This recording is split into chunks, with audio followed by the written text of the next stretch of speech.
Your highest joy, and this goes generally, first of all, for all of you, is to be yourself as best as you know how. In following and acting on your highest joy, does not have to be a big mystery, does not have to be a complicated issue, does not have to necessarily represent itself as a lifelong career or project.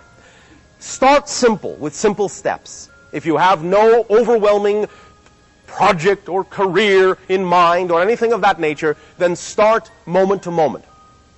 Following your highest joy then entails nothing more than this. Are you paying attention? Yes. All right, just checking. At every given moment, you have available to you a number of options of things you could choose to do, don't you? Yes. All you have to do is pick the one that has the highest level of excitement in it and do it to the best of your ability. That's all you have to do. And in the next moment, take another assessment.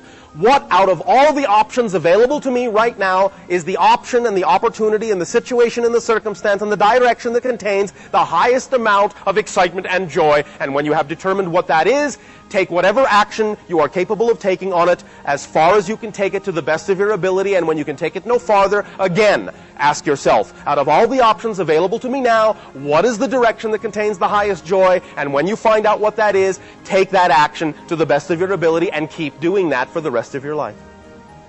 Because excitement is the thread that leads you to all other excitement. That is the energy that leads you to yourself. Regardless, important, regardless of how it looks. Regardless of whether you think it's connected to something you're supposed to be doing or not. Regardless of its outward appearance, because you already know you can't judge a book by its cover. Excitement is the content that lets you know this thing here now is you. Do it. Because by doing it, you are making a statement to the universe full of conviction that it is you. And then the universe can support who you actually are, rather than supporting who you've been told you have to be. You follow me? Yes. Now, one thing you must also understand. Sometimes, because we know how you have been taught, and this goes for all of you, I'm not just talking to you personally, you must allow yourself to be honest as to whether you're actually experiencing excitement or anxiety.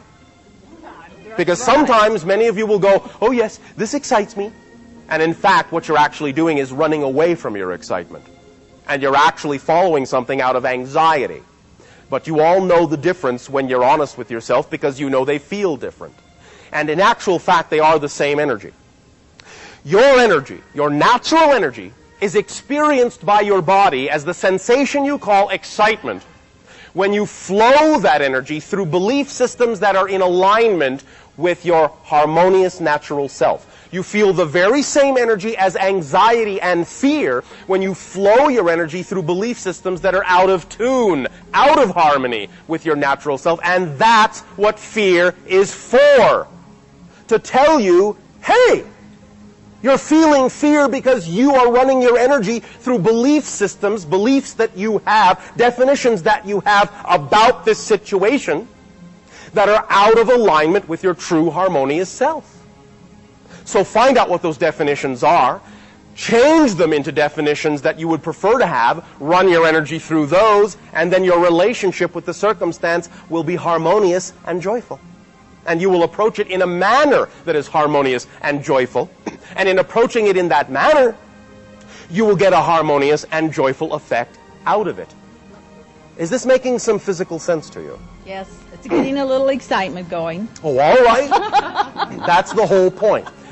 I also leave you with this understanding, and I understand that we understand. I know sometimes how difficult this concept is for many of you on your planet, but it is that simple. It really is that simple. Now, you can make it more complicated if you want to. I'm not going to take that away from you. Because it's your reality. You all have free will, and we are not here to tell you what to do. If you want to make your life more complicated, please go ahead and do so. Well, I'd prefer not to, if you don't mind. All right. Well, wanna- if you prefer not to, then you must allow yourself to create definitions that allow you to function more simply. So when you find yourself stuck, when you find yourself feeling blocked, understand it's usually due to a definition you have that is more complicated than it needs to be. Out of alignment with your true self.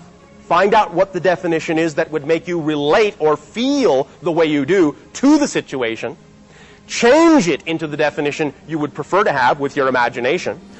Know, this is key, know that when you've created the new definition, it's automatically in place. If you want to go through a long, involved process to replace the old one, that's up to you too, but that only complicates things. But if you know it's automatically replacing the old one, then all you have to do is behave like you know it has replaced the old one, and you will see the effect in your reality.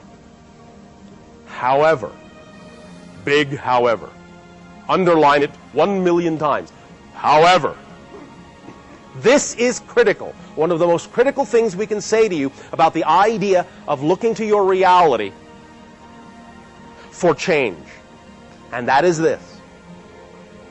Do not look to the reality for the change first. You must simply know you have changed. And you must behave differently toward the reality outside you, even if it looks the same as it did before. When you behave differently, when you behave as if you have changed, regardless of how the reality still may look, that's when you really have changed and when your reality can then really reflect the change. But if you are waiting for the reality to show you that you have changed, then you haven't changed. Because you're simply waiting for the reflection in the mirror to smile first, instead of simply smiling first because that's what you prefer, regardless of whether there's any mirrors around or not. Are you getting the point? Yes. Is this sinking in? It is sinking in. Is it helping? Heck yes. Oh, all right. Thank you.